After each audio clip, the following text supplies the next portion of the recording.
ये सब रिसीट्स हैं। मंदिरों में अलग अलग प्रीमियम भरता हूँ, सालों साल भरा है अपनी पत्नी, माँ और सासू माँ के लिए। ये देखिए, वास्तु विनायक 600 रुपए, हनुमान जी के तेल के लिए 20 रुपए, दुर्गा माँ के मंदिर में 400 रुपए, पुरानी मस्जिद वाले फकीर भी हैं 300 रुपए, और वो सिद्धेश्वर आश्रम में मैंने 1200 रुपए दिए थे जनाब। और इन स्वामी जी के आश्रम के लिए भी मैं बहुत से पैसे देता हूँ। इसे पैसे देना नहीं, डोनेशन देना कहते हैं। डोनेशन वोनेशन कुछ नहीं स्वामी जी, डोनेशन के नाम पर आपने बिजनेस खोल रखा है। स्वामी जी की आज मुकुंद का केस कोर्ट में एक्सेप्ट होगा या नहीं, इसी पर सबकी नजर टिकी हुई है। Just wait and watch.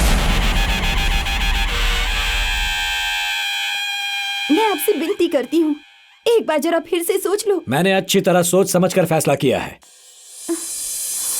हे भगवान, मेरे पति की रक्षा करना।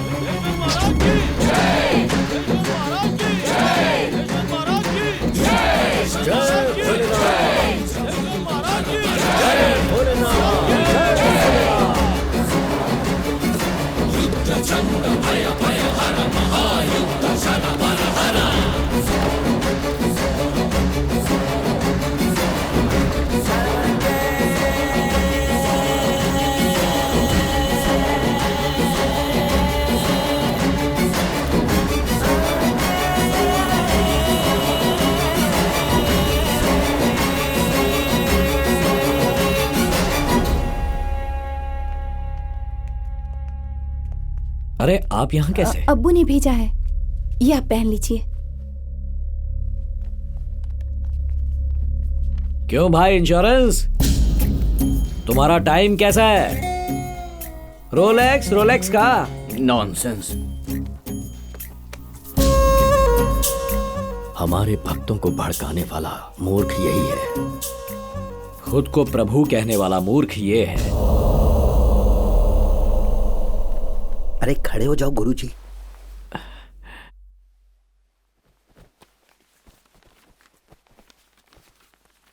मिस्टर मुकुंद, आपने कोर्ट से दरख्वास्त की है कि इस केस को आप खुद लड़ेंगे। हाँ जज साहब, इस केस को लड़ने के लिए कोई भी तैयार नहीं है, सब डर रहे हैं, इसलिए मैं खुद ही अपना केस लड़ूंगा जज साहब। माय लॉर्ड, या तो ये पागलपन है या फिर publicity stunt. There is no cause or action that can be proved here. So I suggest under order 7th rule number 11 of the Court of Civil Procedure, this case be dismissed straight away for the out of court action. Your honour, ये India है, यहाँ हिंदी भाषा में सब बात करते हैं, लेकिन वकील साहब अंग्रेजी भाषा में कुछ कह रहे थे जो मेरी समझ में नहीं आया, पर एक बात समझ में आ गई। ये इस केस को डिसमिस करने की बात कर रहे हैं, है ना?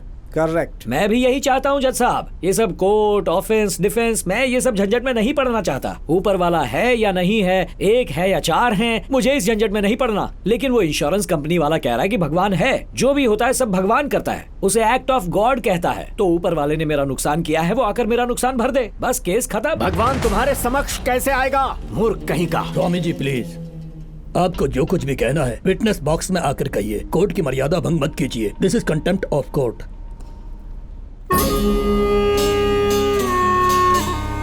विनाश काले विपरीत बुद्धि। आज तुमने धर्म और ईश्वर का अनादर किया है प्राणी। ऊपर वाला तेरे बुलाने से नहीं आएगा। बिल्कुल सही कहा स्वामी जी, वो मेरे बुलाने से क्यों आएगा? उसे कोई काम धंधा नहीं है क्या? उसे दुनिया के बहुत सारे जरूरी काम करने हैं। इंश्योरेंस कंपनी वाले से मेरा पैसा दिला दीजिए, बस केस खत्म। Objection my lord, insurance company की कोई जिम्मेदारी नहीं बनती। इसने पॉलिसी के टर्म्स एंड कंडीशंस पे साइन किया हुआ। Exhibit number 1 my lord. ओ, लगता है ऊपर वाले को बुलाना ही पड़ेगा, मेरे पास और कोई रास्ता नहीं। स्वामी जी कृपा करके आप ऊपर वाले को बुलाइए। राम कृष्ण सबको कटघरे में खड़ा कर दीजिए। मूर्ख, मोक्ष प्राप्ति के बाद ही ईश्वर प्राप्त होते हैं। तुझ जैसे तुच्छ प्राणी के लिए भगवान भूमि पर नहीं आते। हो, मैं तो तुच्छ हूँ स्वामी जी, पर आप तो महान हैं। आपको मोक्ष की प्राप्ति हो गई है, आपकी तो बातचीत होती रहती है, आप बुलाइए उन्हें।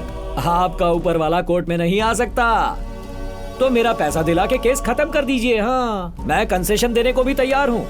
ऑब्जेक्शन योर लॉर्डशिप, ऊपर वाले की सेवा को ये बिजनेस बता रहे हैं। हाँ भाई साहब, ये बिजनेस ही तो है, पक्का बिजनेस है। आप किसी भी मंदिर में जाइए तो चप्पल रखने से बिजनेस की शुरुआत होती है। टोकन लेने के पैसे, लाइन में खड़े होने के पैसे, वीआईपी दर्शन के पैसे, फोटो के भी पैसे, पूजा, आरती, अभिषेक, प्रसाद, सब के पैसे देने पड़ते हैं और सबका रेट पहले से ही फिक्स है। कैंडल जलाने के पैसे, चादर चढ़ाने के पैसे, ये सेवा वो सेवा, सबके लिए पैसे देने पड़ते हैं। देखिए ये लोग यही सेवा तो करते हैं। महीने के महीने इन्हें सैलरी भी देनी पड़ती है, फिक्स्ड सैलरी, किसी की ज्यादा किसी की कम, इतना ही फर्क है। और इनकम टैक्स बेनिफिट भी मिलता है। और तो और माय लॉर्ड, इस बिजनेस में कोई रिसेशन नहीं है। और अगर कहीं रिसेशन आ भी गया तो जिन्हें तकलीफ होगी वो भागकर सीधे इनके पास ही जाएंगे। बेचारों के पास और कोई चारा भी तो नहीं। सेवा का इससे अच्छा धंधा और कोई हो ही नहीं सकता। I object to this, my lord. कैसी ओछी बातें कर रहे हैं, आस्था का धंधा कर रहे हैं। ऐसे बेतुके लॉजिक से इनसे आप पैसे वसूल करेंगे? इंश्योरेंस कंपनी को आप प्रीमियम देते हैं ना, इस हिसाब से कंपनी से ही पैसे मांगने चाहिए, है ना? मंदिर के पुजारी क्यों पैसे देंगे आपको? माय फ्रेंड, मैंने सिर्फ इंश्योरेंस कंपनी में प्रीमियम नहीं भरा, मंदिरों में भी बहुत प्रीमियम भरा है। नॉनसेंस। हाँ, आप भरोसा नहीं करेंगे, मुझे पता था आप भरोसा नहीं करेंगे, इसलिए मैं प्रूफ लेकर आया हूँ। अभी दिखाता हूँ, लाओ वो रिसीट दिखाना। हाँ देखिए योर ऑनर, ये सब रिसीट्स हैं। मंदिरों में अलग अलग प्रीमियम भरता हूँ, सालों साल भरा है अपनी पत्नी, माँ और सासू माँ के लिए। ये देखिए, वास्तु विनायक 600 रुपए, हनुमान जी के तेल के लिए 20 रुपए, दुर्गा माँ के मंदिर में 400 रुपए, पुरानी मस्जिद वाले फकीर भी हैं 300 रुपए, और वो सिद्धेश्वर आश्रम में मैंने 1200 रुपए दिए थे जनाब। और इन स्वामी जी के आश्रम के लिए भी मैं बहुत से पैसे देता हूँ। इसे पैसे देना नहीं, डोनेशन देना कहते हैं। डोनेशन वोनेशन कुछ नहीं स्वामी जी, डोनेशन के नाम पर आपने बिजनेस खोल रखा है।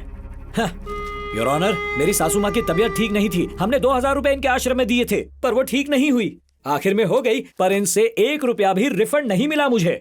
ये देखिए योर ऑनर, मस्जिद के लिए चंदा, दरगाह के लिए चादर, चर्च के लिए कैंडल, फकीर की झोली, बाबा की अगरबत्ती, माँ की चुंदड़ी, ऐसे लाखों रुपए मैंने अलग अलग तरीकों से भगवान को प्रीमियम के तौर पर दिए हैं, पर आज तक उसका कोई रिटर्न नहीं मिला। बस कर, चुप हो जा।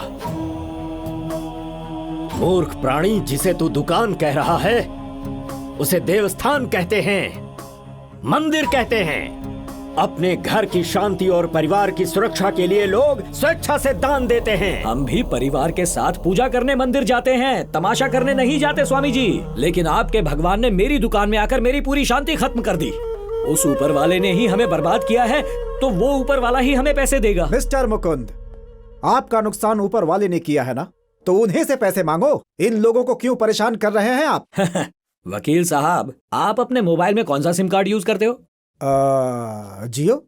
आपके फोन में नेटवर्क का कोई भी प्रॉब्लम हुआ तो आप सर्विस सेंटर में कॉल करेंगे या सीधे मालिक को कॉल करके बताएंगे कि मेरे सिम का प्रॉब्लम हो गया है? साइलेंस। क्या कहना चाहते हो? ये पंडित, फादर, मौलवी यहाँ भगवान के कस्टमर केयर चला रहे हैं? अरे नहीं नहीं नहीं नहीं, ऑफिसर्स नहीं साहब, ऑफिसर्स नहीं। अरे इन्हें ऑफिसर्स मत कहिए, ये लोग बहुत ऊपर हैं। अगर आप इनकी शक्ल देखें तो ये सेल्समैन जैसे दिखते हैं। ये ऊपर वाले के कलेक्शन एजेंट्स हैं सर। इन्होंने ऊपर वाले की फ्रेंचाइजी लेकर रखी है। हिंदी में हम इन्हें दलाल कहते हैं, ब्रोकर्स। न्यायाधीश जी, ये मनुष्य अनिश्वरवादी है, बहुत बड़ा अज्ञानी है, अधम और अधर्मी भी है। हम साधु सन्यासी इसके पाप क्षमा कर देंगे, परंतु इसने जो उद्दंड किया है उसके लिए इसे ऊपर वाला दंड अवश्य देगा।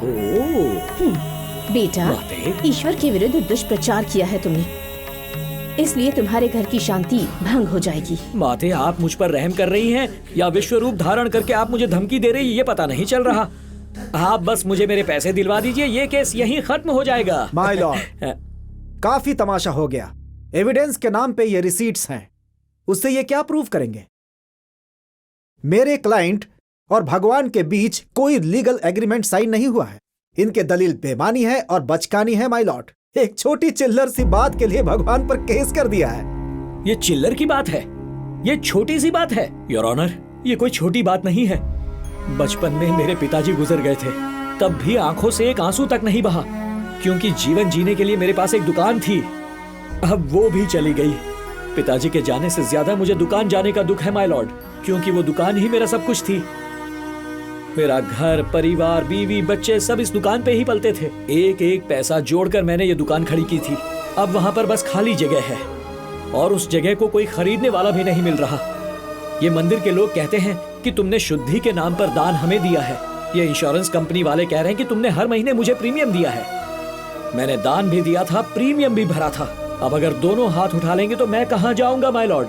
मैं एक मामूली आम आदमी हूं योर ऑनर। मेरी पत्नी, बच्चे, परिवार सब उस दुकान पर निर्भर हैं। जज साहब, मेरा केस आपकी कोर्ट में चलाने के लिए धन्यवाद, मुझे पूरा विश्वास है कि भारत का संविधान मेरा साथ देगा।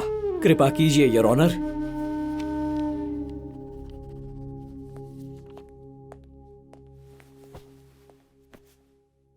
एक साधारण व्यापारी के लिए 1 करोड़ बड़ी रकम है, खासकर जब उस पर परिवार की जिम्मेदारी हो। इसलिए ये कोर्ट मुकुंद का ये मुकदमा स्वीकार करती है। सभी सबूतों के साथ और अपनी दलीलों के द्वारा मुकुंद को यह सिद्ध करना होगा।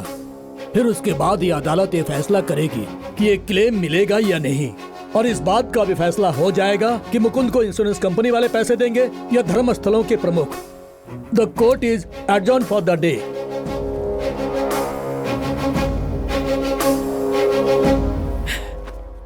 साहब जी विदेश में जाकर अंग्रेजी में बात करो, इस देश में हो तो हमारी भाषा में हमसे बात करो। बस 26 अक्षर दूसरों के सीख लिए तो आपको बहुत जानकारी मिल गई। हाँ, ये तो कोई बात नहीं हुई। मैं 52 अक्षर पढ़ने वाला, मुझे कितनी जानकारी होगी ये सोच लो जरा। तबला, गुरुजी, पूजा अर्चना आरती घंटी बजाना, ये सब पर आपने ध्यान दिया, पर यहां मुझसे नहीं टकरा सकते। मैं उस ऊपर वाले से अपने दम पर लड़ूंगा, और अब मैं तुम सबके सामने जीत कर दिखाऊंगा, नहीं तो मेरा नाम मुकुंद नहीं।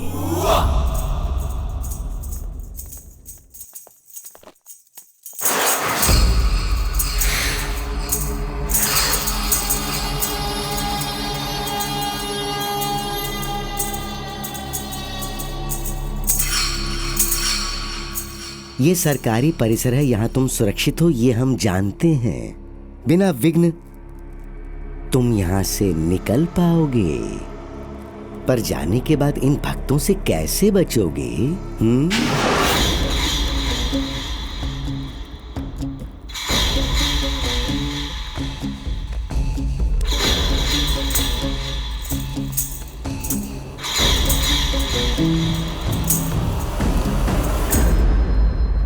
तुम ये स्कूटर लेकर घर जाओ, मैं इसे घर छोड़कर आता हूं। ठीक है सर, मैं चलूं? Coffee P low. जी। हेलो बॉस, कोर्ट ने केस एक्सेप्ट कर लिया है। अपने आदमी तैयार हैं? जी बॉस। होशियारी से ठीक है। उस मुकुंद को मोक्ष दे दो। जी बॉस।